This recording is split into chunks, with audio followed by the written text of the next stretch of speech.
तो हाँ जी बच्चों, आज मैं आपको काफ़ी इंपॉर्टेंट जर्नल एंट्री समझा रहा हूँ जो कि वेरी वेरी इंपॉर्टेंट है, जो आपके एग्जाम में आने के पूरे चांसेस हैं, ध्यान रखना, ठीक है। और ये सब बच्चों को आने भी चाहिए।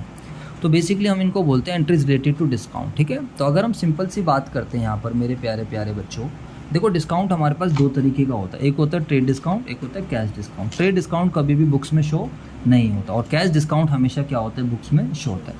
कैश डिस्काउंट हमेशा टाइमली पेमेंट करने या टाइमली पेमेंट मिलने की वजह से आता है, पिक्चर में समझ में आई।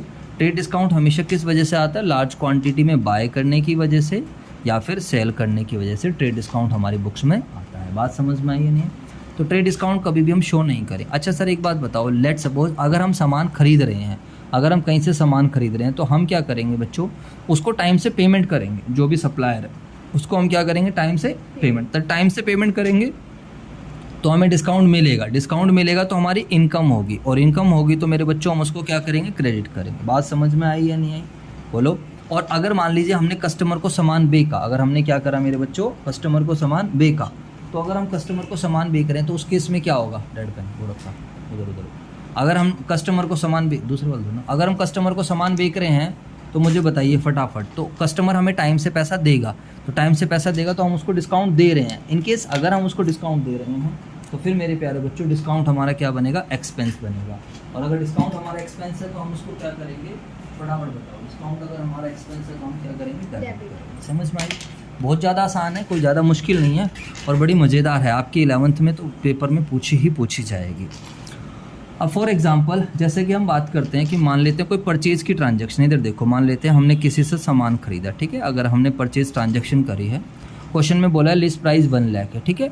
अब 1 लाख पे क्वेश्चन कहता है ट्रेड डिस्काउंट, तो 10%। तो सबसे पहले हमें हमेशा क्या माइनस करना होता है, ट्रेड डिस्काउंट।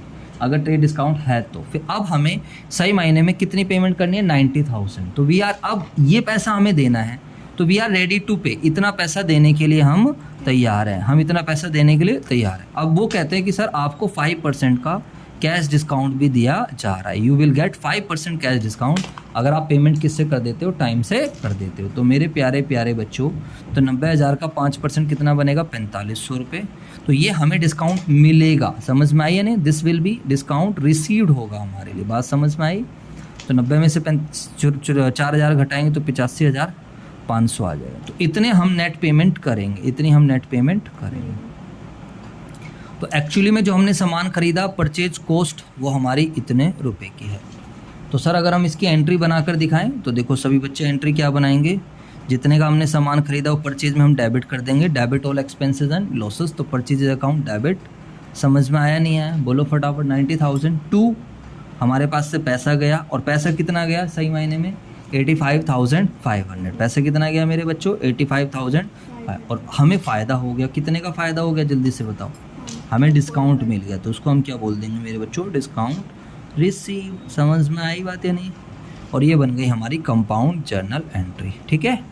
ये हमने गुड्स खरीदा तो इतने रुपए की कॉस्ट का इतने पैसे हमारी जेब से चले गए हैं, ठीक है सर, नो प्रॉब्लम। और इतने का मेरे प्यारे बच्चों हमें डिस्काउंट मिल गया, समझ में आया। तो इस तरीके से। अब फॉर एग्जांपल अगर हमने सेल करी होती, अगर हमने क्या करी होती, सेल, तो अब मुझे बताइए सेल में क्या होगा, फटाफट बताओ। लेट सपोज इन केस अगर हमने सामान क्या करा है बच्चों, बताओ, सेल करा है, डिस्काउंट अलाउड। हाँ, तो सेल में हमें डिस्काउंट होगा क्योंकि हमें कस्टमर पैसा देगा। बोलो हाँ या ना, यस सर, सही हो जाता है, ठीक है। सेल ट्रांजेक्शन, फॉर एग्जांपल हमने 1 लाख रुपए की लिस्ट प्राइस की क्या करी है, सेल करी है, उसमें से माइनस करेंगे सबसे पहले ट्रेड डिस्काउंट। वो क्वेश्चन आपको बताएगा, मान लेते हैं कि ट्रेड डिस्काउंट 10% है, तो 1 लाख का 10% कितना हो जाएगा, 90,000। और क्वेश्चन कहता है कि भाई कैश डिस्काउंट, और जो हमारा कस्टमर है वो साथ के साथ हमें पूरा पैसा देने के लिए तैयार है। मान लेते हैं इस बार हम उसको कैश डिस्काउंट कितना दे रहे हैं ना। एक बात ध्यान रखना, कैश डिस्काउंट उसी वैल्यू पर दिया जाएगा जितना कस्टमर पे करने के लिए तैयार है। अब अगर कस्टमर 90,000 में पूरे देने के लिए तैयार है तो 90,000 पे डिस्काउंट मिलेगा।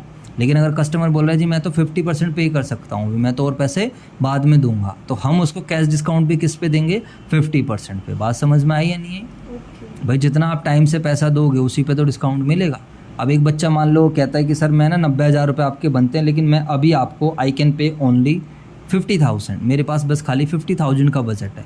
मैंने कहा भाई तो 50 दे दे, तो मैं उसको कैश डिस्काउंट खाली किस पे दूंगा, 2% ऑफ 50,000, ना कि कितने का 90,000। अभी तो यहाँ पर कस्टमर पूरे कितने देने के लिए तैयार है 90,000। समझ में आई बात या नहीं? अभी क्वेश्चंस करेंगे, मज़ा आ जाएगा, टेंशन लेने की कोई ज़रूरत नहीं है। 0 0 10 में 60 गए 2, 9 में से गया 8 और 8। ठीक है भाई साहब, तो इतना हमारे को कैश रिसीव्ड होगा। सर एंट्री बनाओ, एंट्री बच्चों वाली चीज़ है, तो ये हमारी सेल वैल्यू इतने से रिकॉर्ड होगी। ट्रेड डिस्काउंट कभी भी बिल में नहीं आता है। ट्रेड डिस्काउंट का मतलब है, ठीक है, हमारी पहली बात हो गई कि भाई 1 लाख का सामान है, बताओ कितने, कह रहा चल ठीक है लार्ज क्वांटिटी में ले रहे हो तो 10% कम दे देना, तो वो बिल हमारा इतने का बनाता है। इसके बाद हम टाइम से पेमेंट करते हैं। तो मेरे बच्चों हमारे पास पैसा आएगा, हाँ या ना? पैसा आएगा तो हम किसको डेबिट करेंगे? कैश अकाउंट को। तो कैश अकाउंट डेबिट, पैसा आया, and we are also giving the discount, क्योंकि हम डिस्काउंट दे रहे हैं। तो यहाँ पर मेरे बच्चों कौन सा अकाउंट आएगा? Discount allowed debit. Cash account debit, discount allowed debit to sales. समझ में आई बात? पैसा आया, लॉजिक क्या है? दिस इज पैसा आया। दूसरा लॉजिक क्या है? ये हमारा खर्चा, debit all expenses and losses और सेल्स। ठीक है, सेल्स हमारी रेवेन्यू क्रेडिट। तो मेरे प्यारे बच्चों यहाँ कितने पैसे आएंगे? 88,200, यहाँ पर आएंगे 1,800 रुपये और यहाँ पर आएंगे 90,000। क्लियर है बात? तो ये थी बच्चों आपकी डिस्काउंट से रिलेटेड। ठीक है सर। अगर कैश डिस्काउंट अगर ऑनर की मर्जी हो तो वो फ्री देगा।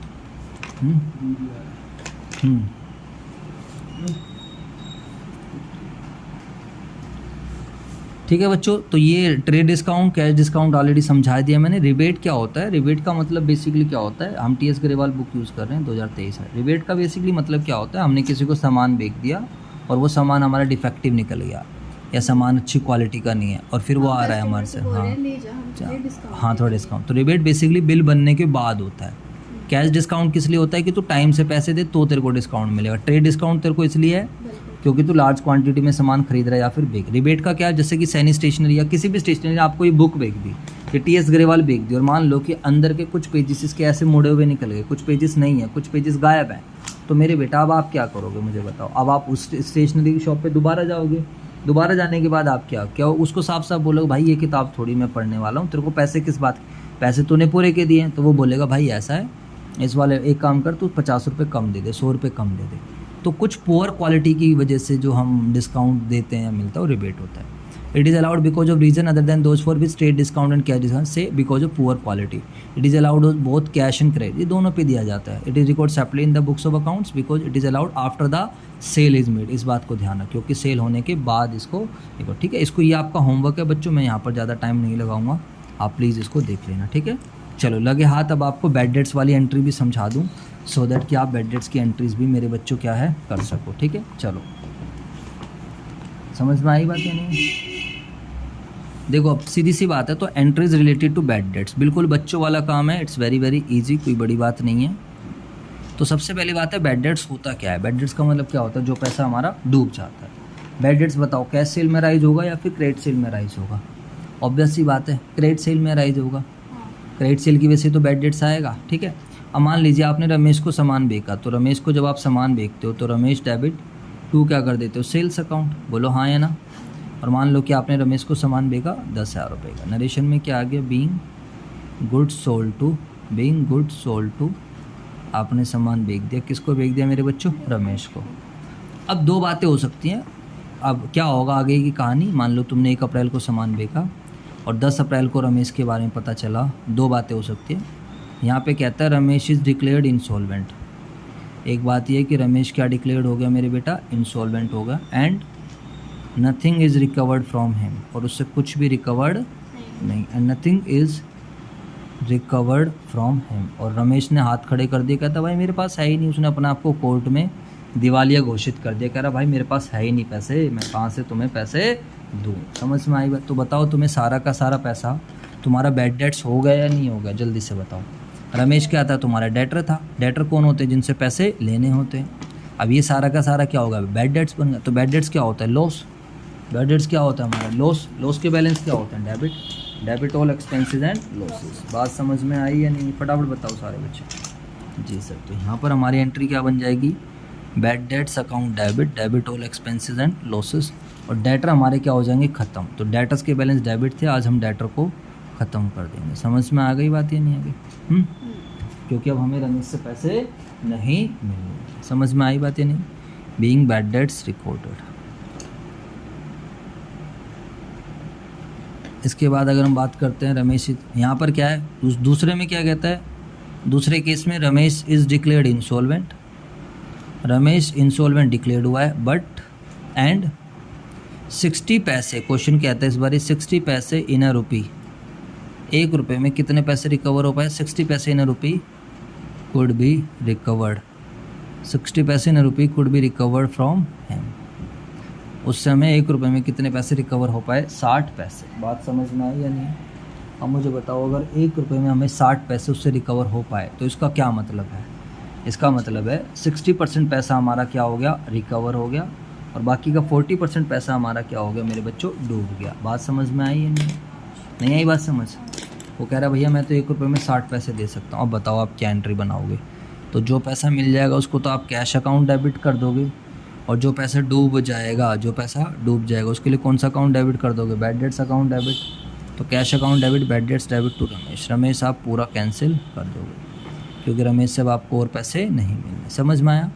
कैश में जो मिल गए हैं 60% वो आएगा, और जो पैसा डूब गया वो कहाँ पर आएगा, यहाँ पर आएगा। ठीक है मेरे बेटा, क्लियर बात? ठीक है, तो ये कंपाउंड जर्नल एंट्रीज। तो अगर 70% 80% तो हाँ, दे सकता है तो वहाँ पे 80 कर देना। हाँ, जो अगर 80 दे देगा तो यहाँ पर 80% आ जाएगा कैश अकाउंट डेबिट। ठीक है, क्लियर बात यहाँ तक ख़त्म। इसके बाद अगर हम आगे की तरफ चलते हैं तो इसके बाद क्या होना है, फटाफट बताओ।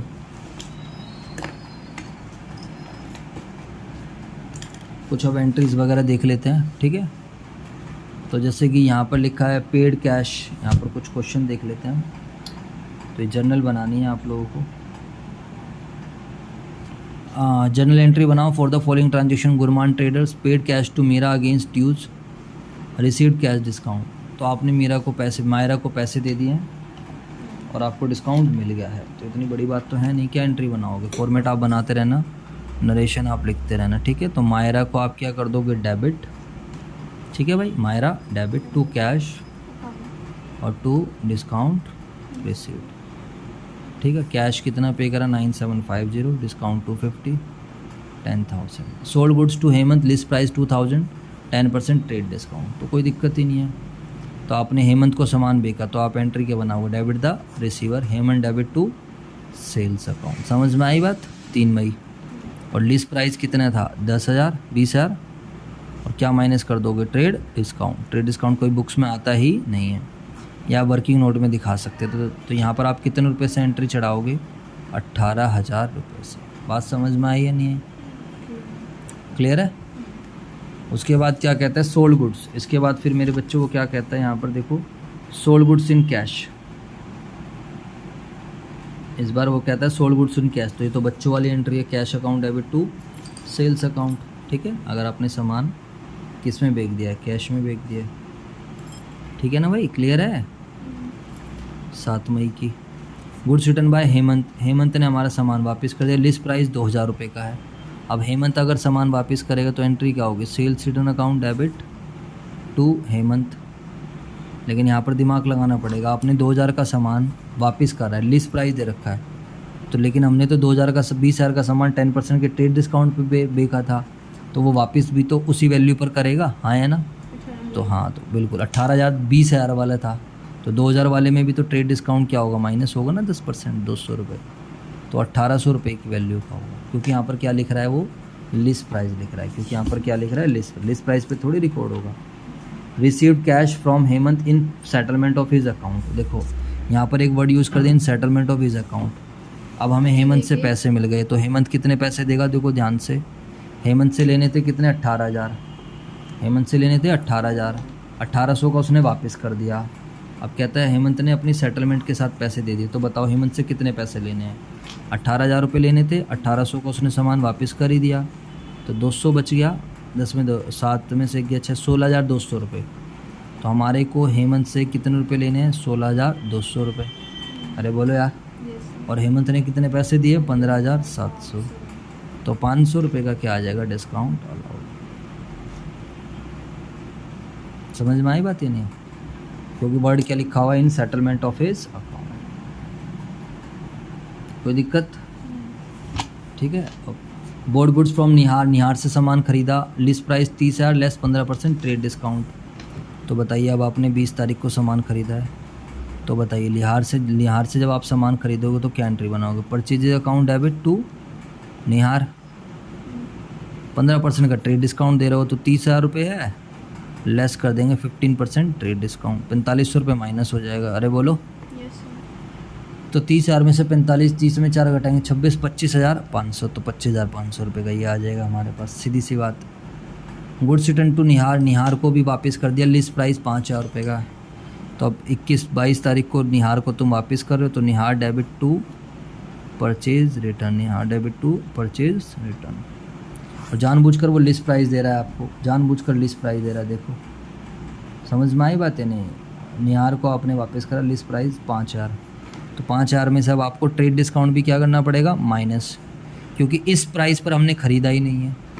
हम तो जब 30,000 का लिस्ट प्राइस वाला सामान 15% के ट्रेड डिस्काउंट पे ख़रीद रहे हैं, तो उसको कैंसिल भी उतने से करना पड़ेगा।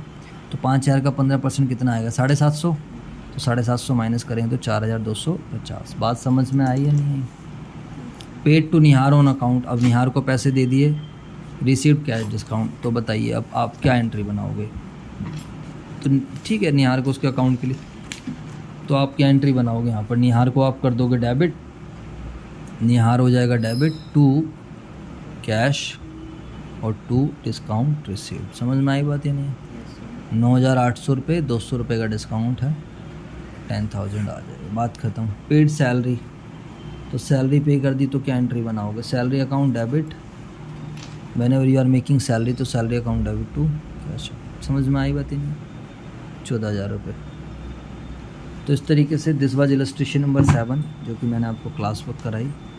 अब आप ऐसा करना, लिस्ट प्राइस वाली, परचेज वाली, उसको करना, ये सारी हो जाएंगी आपसे, ठीक है? कर लोगे? अब जैसे क्वेश्चन है, सोल्ड गुड्स टू योगेश 50,000 रुपये लेस ट्रेड डिस्काउंट, तो 50,000 में से 5,000 माइनस करेंगे तो 45, तो Yogesh debit to sales. Trade discount कभी बुक्स में शो नहीं होगा, कर लोगे ना? अब इसको घर से ट्राई करके लेके आना, जो नहीं होगा तो वो मैं आपको करा दूँगा। अच्छा, बैड डेट्स रिकवर्ड हो जाता है, कई बार हमारा डूबा हुआ पैसा रिकवर हो जाता है। अगर जो पैसा डूबा है वो रिकवर हो जाता है तो उसमें कोई बड़ी बात नहीं है, फिर आप क्या एंट्री बनाओगे बताओ? अगर बैड डेट्स की रिकवरी हो जाए, अगर बैड डेट्स की क्या हो जाए मेरे बच्चों? रिकवर्ड हो जाए, तो आप एंट्री क्या बनाओगे? Cash account debit to bad debts recover. समझ में आया? पैसा आया, क्योंकि अब जो हमने पहले लॉस मान लिया था, उस लॉस की क्या हो गई? रिकवरी हो गई। लॉस की रिकवरी हो जाती है तो वो क्या बन जाती है? इनकम बन जाती। समझ में आ गई बात? तो cash account debit to bad debts. तो आपको होमवर्क क्या क्या करना है? 10, 11 ये सब ट्राई कर लेना, यहाँ तक 11 तक इलस्ट्रेशन ट्राई कर लेना, बाकी फिर अगली क्लास में चैप्टर ख़त्म ही हो जाएगा। क्वेश्चन नंबर ट्राई कर लेना 7 तक, 4 भी हो जाएगा और 5 भी हो जाएगा। और मुझे वो एक बैंक वाली ट्रांजैक्शन यही वाली समझनी थी। हाँ, तो यही है, अभी बैड डेट्स वाली है ये, अच्छा, ठीक है? मुझसे हुई नहीं थी। तो दिया भी नहीं था ना, मैंने सिखाया भी नहीं, दिया, आपने बोला था ये करनी है, ये नहीं दिया था। ये हुई नहीं मुझसे, मैंने छोड़